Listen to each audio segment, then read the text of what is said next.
On the outside, they were the perfect picture of love and acceptance. 2 mothers, 6 adopted children, and countless smiles shared online. Their Facebook page was full of hugs, protest signs, and family trips. But behind the filters and carefully crafted posts was a chilling reality no one saw coming. In 2018, their SUV was found at the bottom of a cliff, everyone inside dead. At first, it looked like a tragic accident, but the truth was far more disturbing. This is the story of the Hart family and the dark secrets they hid until it was too late. This isn't just a story about a car crash. It's about how 6 innocent children were failed by the people who were supposed to love them and by the systems that were supposed to protect them. The Hart family looked perfect online, but behind the screen was a world of control, fear, and silent suffering. As investigators began to dig into what really happened the day that SUV went off a cliff in California, they uncovered a pattern of abuse, manipulation, and deception. As we mentioned, the Hart family cultivated an image of domestic bliss, a seemingly flawless picture. They were perceived as an extraordinary family, distinct and daring, overflowing with love, at least on the surface. The family had 2 moms, Jennifer Hart and Sarah Hart. They lived together with their 6 adopted children, Marquise, Hannah, Devonte, Jeremiah, Abigail, and Sierra. If you looked at their life on social media, you might think they were a dream come true, the kind of family that only exists in movies. The moms posted pictures of the kids hugging trees, dancing at music festivals, holding signs that said "Love is love" or "Free hugs." They wore matching t-shirts, went to protests for peace, and smiled like everything in their world was perfect. People called them inspirational. Some said they were an example of what family should be. One of the most famous pictures of their family showed Devonte, one of the sons, hugging a white police officer at a protest. Devonte was crying in the photo, and the image was shared all over the world. People said it showed hope, healing, and togetherness during hard times in America. It made everyone feel something. They were white women raising 6 black children, and the world loved the image of that. People thought the Harts were loving heroes, saving children and fighting for justice. But that was only the outside story. And outside stories can be very different from the truth. Jennifer and Sarah met in college. They both grew up in small towns in South Dakota. They were young, smart, and passionate about changing the world. When they fell in love, not everyone around them approved. Back then, being in a same-sex relationship was still hard for many people to accept. But Jennifer and Sarah didn't let that stop them. They moved to Minnesota and started a life together. They decided they wanted to be moms. So, over time, they began adopting children, not just 1 or 2, but 6. The kids came from different places. Many had been through hard times before, with parents who couldn't take care of them or systems that moved them around a lot. Some had been in foster care. Some were even siblings, and keeping them together was important. To many people, Jennifer and Sarah were angels, taking in kids who needed homes, giving them a family, and raising them with values like kindness, freedom, and love. From the outside, it all looked like a beautiful act of compassion. But just like a painting that looks perfect from far away, if you looked closer, cracks were beginning to show. Jennifer was the one who posted on social media the most. She shared their road trips, their handmade signs, their matching costumes, and their peaceful moments at home. She made people feel like they were watching something pure and good. But she controlled the story. Every picture was posed. Every smile was placed. Every caption carefully written. There was never a photo of sadness, never a sign of struggle, just joy, always joy. People followed the Hart family online because they were the kind of story people wanted to believe in. A white lesbian couple raising 6 black kids in a world filled with hate? That was a feel-good headline. That was a fairy tale for the internet. But fairy tales aren't real. And sometimes the stories people work hardest to hide are the ones that matter most. Neighbors said the Hart family didn't go out much. The kids were homeschooled, they rarely played with other children. When they were seen in public, the kids were quiet. Too quiet. Some people noticed that the kids seemed very thin. Others thought they were shy or nervous. But any time someone asked questions, Jennifer had answers. She said the kids had hard lives before being adopted, that they had behavior issues or health problems or couldn't be around other kids. She said she and Sarah were doing their best, loving them, keeping them safe. And because the pictures online told such a beautiful story, people believed her. Even when little things felt off, even when the kids seemed sad. Because Jennifer was good at telling stories. Over the years, the Harts moved many times. They left Minnesota after one of the moms was charged with hurting one of the kids. Then they went to Oregon. Then to Washington. Later, they moved again to a quiet spot in California. Each time they moved, the family started over. New schools, new neighbors, new lives. And each time, they were able to leave behind the whispers, the reports, the questions. They didn't stay long enough in one place for people to see the whole picture. And on Facebook, the pictures kept coming, perfect and full of love. But behind the scenes, something very dark was building. The Hart family made the world feel good. They made people feel like change was possible, like love could fix anything. But love, real love, isn't about appearance. Now, let's talk about the cracks behind the smile of the Hart family. On Facebook, they looked like a dream. But behind closed doors, that dream was slowly turning into a nightmare. While the world saw hugs, signs, and sunshine, the Hart children were living a different life, one they never got to post about, one they didn't have the voice to explain. Because at home, behind the smiles and staged photos, there was a world of silence, fear, and hunger. The Hart kids were quiet, too quiet. At school, teachers noticed they barely spoke. Some didn't laugh. Some didn't even play with other children. One teacher once said it was like they were afraid to breathe the wrong way. Jennifer and Sarah told everyone the same thing. They're shy. They've been through a lot. They need time. And people believed that. But the truth was, the kids were not just quiet. They were scared. They had learned that speaking up could get them in trouble, that crying too loud or asking too many questions meant punishment, not comfort. They were taught to be invisible, to not draw attention, to be perfect in the eyes of strangers. And even though they were adopted into a new home, their pain had never really ended. Jennifer and Sarah controlled everything: what the kids ate, what they wore, when they could talk, and who they could talk to. They weren't allowed to just be kids.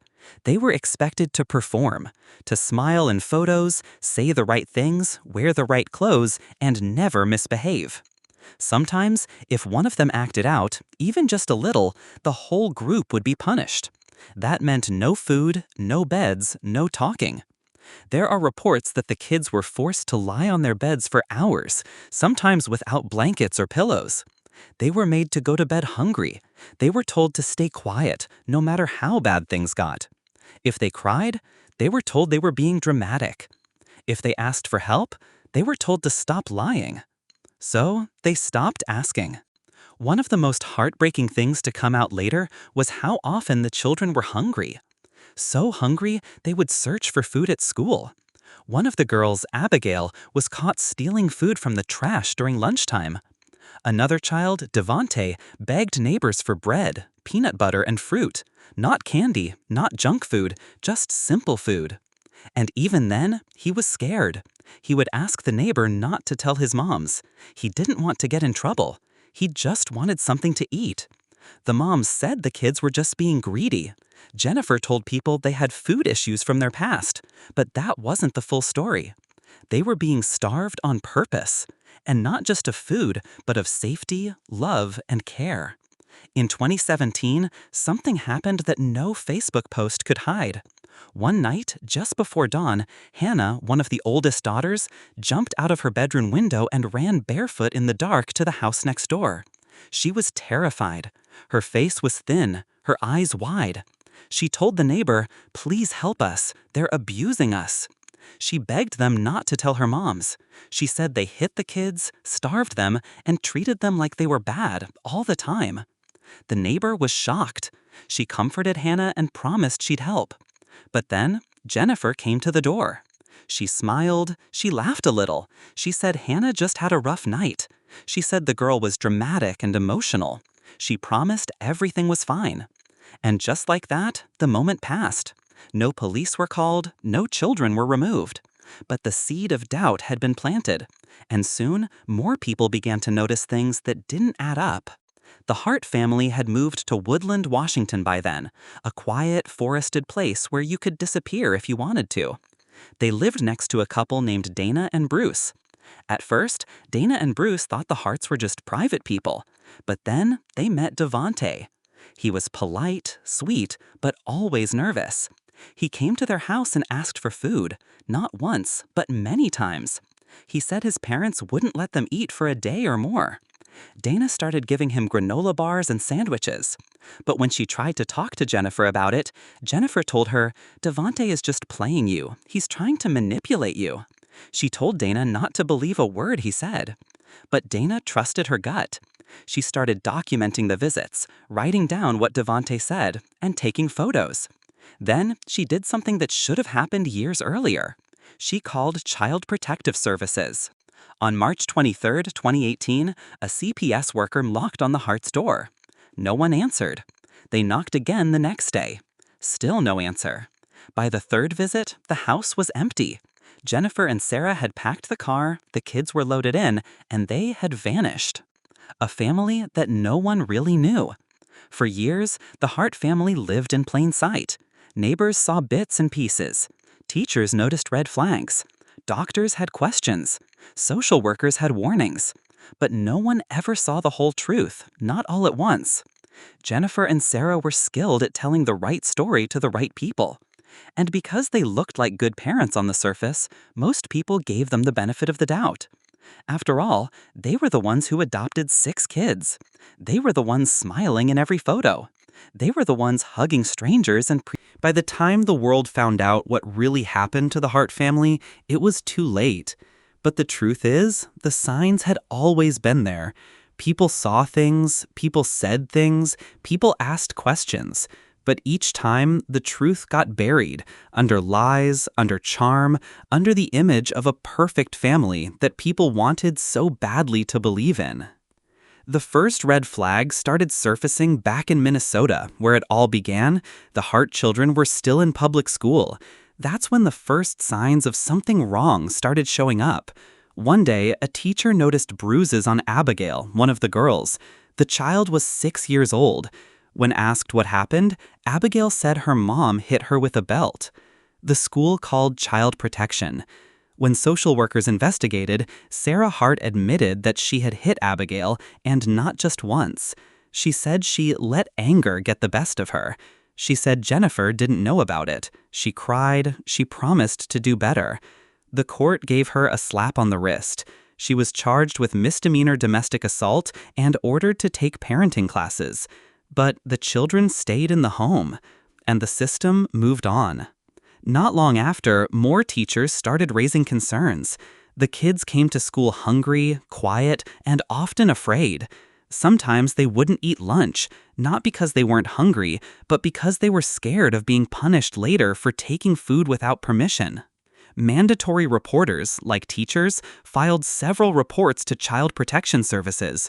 But before anything could be done, Jennifer and Sarah pulled all the kids out of school. They said they would homeschool them instead. Now, the kids were invisible. No teachers to check on them, no lunches to steal, no one to notice if they lost weight or stopped smiling. And just like that, the family was off the radar. After the abuse report, the Harts moved to Oregon. There, new neighbors began noticing strange things again. The kids rarely went outside. When they did, they were thin, silent, and often looked scared. Some neighbors said they looked like they were always on edge, like someone was watching them. One neighbor saw a child being dragged by the arm back into the house. Another reported the kids begging for food. And again, people called child services. When officials knocked, Jennifer and Sarah opened the door with smiles. They said the kids were struggling from trauma. They said they were misunderstood. They said people just didn't get their parenting style. Social workers came by a few times, but they never talked to the children alone, and the case was closed without any action. Eventually, the Harts moved again, this time to Washington State, where they settled in the quiet countryside of Woodland. They bought a small house surrounded by trees, far away from city noise, far from people who might ask questions. But they couldn't hide everything. Neighbors started to notice strange patterns again. Kids asking for food, kids too afraid to make eye contact, kids too quiet to be free. That's when Devonte, the boy with the famous free hug sign, began secretly visiting the neighbors, asking for food, and telling quiet pieces of the truth. When Hannah ran away and begged for help, it was the loudest cry anyone had heard from the Hart children in years.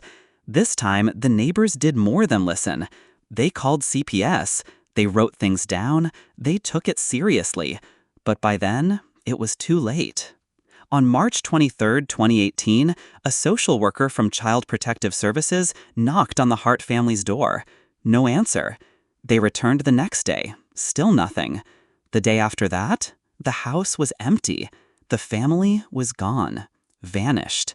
No goodbye, no warning, no trace. Everywhere the Harts went, the same pattern repeated. Red flags were raised, reports were filed, excuses were made, systems failed. Each state let the next one take responsibility. Each department gave them another chance. Each warning was softened by Jennifer's words. By late March 2018, the Hart family's perfect mask was cracking faster than ever before. Neighbors whispered, teachers worried, and Child Protective Services, CPS, closed in. Too late, but close enough to push the family over the edge. On March 23rd, a social worker from CPS drove up the long, tree-lined driveway of the Hart home in Woodland, Washington. In the cool morning air, the worker knocked once, twice, 3 times. No answer. Inside, the Harts were already stirring. The children, thin and pale, moved quietly to avoid drawing attention. Jennifer and Sarah exchanged worried looks. They had seen headlines, read the reports, felt the eyes of strangers closing in. Outside, the CPS worker returned to her car. She made notes. No answer, tried twice, will return tomorrow. That same day, Devonte knocked on neighbor Dana's door. His little voice trembled as he asked for bread and peanut butter again. He said, "I'm hungry." He looked over his shoulder, afraid someone would catch him talking. Dana and her husband Bruce had begun to collect evidence, photographs of bruises, scribbled notes of late-night visits, and Devonte's whispered stories of being forced to lie still for hours. They called CPS again, urging them to act, but time was slipping away. On March 24th, the CPS worker returned at dawn. The house was still silent. Footprints in the dust showed someone had been inside, but no one would open the door. She tried the windows, locked. She leaned in close, listening. All she heard was the faint hum of appliances far inside. She knocked again, harder. "Child Protective Services, we need to talk." Still nothing. She left a bright yellow card taped to the door. "We attempted to contact you. Please call us immediately." Inside the Hart home, panic spread. Jennifer and Sarah moved like ghosts, packing clothes into suitcases in hushed tones. The children, confused, watched from the corners of rooms. No one explained where they were going. No one promised they would be safe. Only hurried whispers and slamming drawers. By midday, the family car, a black SUV, was loaded roof-high with bags. The children climbed in, faces blank. No more hugs for the neighbors, no more secret trips to beg for food. Just a dark car rolling down the driveway toward an uncertain future. Neighbors saw the SUV pull out. It was early afternoon on March 24th. The car turned onto the narrow country road, heading south. A few minutes later, the CPS worker drove by and saw the family car was gone. She parked and ran up to the front door. The yellow notice fluttered, unanswered.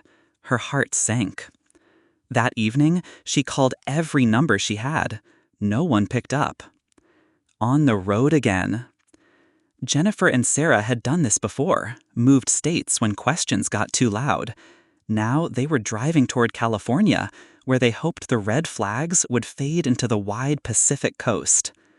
Inside the SUV, the children sat in silence. Devante stared out the window at the passing trees. Hannah fidgeted with her shoes. Marquise and Jeremiah traded nervous glances. Abigail squeezed Sierra's hand. No one knew how far they would go. No one knew what waits at the journey's end. For the Harts, moving was their greatest weapon. Each time someone saw a bruise or heard a frightened whisper, they packed up and drove away. But this time, they were running not just from suspicion. They were running from the truth. And truth, once chased too far, can only be caught in the worst of ways. As night fell on March 25, On March 26, 2018, a German tourist was walking along a quiet stretch of California State Route 1 when she noticed something no one should ever see. Far below the rocky bluff, she spotted an overturned black SUV, its front end crushed and half buried in sand and sea spray. Heart pounding, she called 911. When California Highway Patrol officers arrived, they climbed down the steep cliff face to reach the vehicle. Inside, they found Jennifer Hart slumped behind the wheel and Sarah Hart beside her. In the back were Marquise, Jeremiah, Abigail, and Sierra, all lifeless. The fifth child, Hannah, was found nearby in the water. Investigators concluded that Devante had also been in the vehicle, although his body was never recovered. What the officers did not find was as chilling as what they did. There were no skid marks on the pavement. There was no evidence the driver had tried to brake or swerve. Every indication pointed to one terrifying fact: the SUV had been driven off the cliff on purpose. Experts later downloaded data from the vehicle's black box, the airbag module, and discovered the SUV had accelerated from a complete stop to 20 miles per hour in just 3 seconds, with the accelerator held down at 100% the whole time. Back at the Hart House in Woodland, Washington, investigators found a different kind of evidence. Computers and phones were seized and searched. On Sarah Hart's browser history were disturbing queries. How easy is it to overdose? How much Benadryl will kill a person? What is the nature of death by drowning? In the wrecked SUV, toxicology tests revealed Jennifer's blood alcohol level was 0.102%, above the legal driving limit. Sarah and 2 of the children had diphenhydramine, the active ingredient in Benadryl, in their systems, likely given to sedate them. In April 2019, a 14-member coroner's jury in California examined all the evidence: the black box data, the browser searches, the toxicology reports, and the witness accounts. They unanimously ruled the tragedy a murder-suicide. Jennifer intentionally drove the family over the cliff, killing all 6 children, then herself and her wife. Because both perpetrators had died, California authorities decided no criminal prosecution was possible, and the case was formally closed. On that foggy morning, the Hart family's carefully constructed illusion shattered in an instant. What once seemed like a loving home became a scene of unspeakable horror.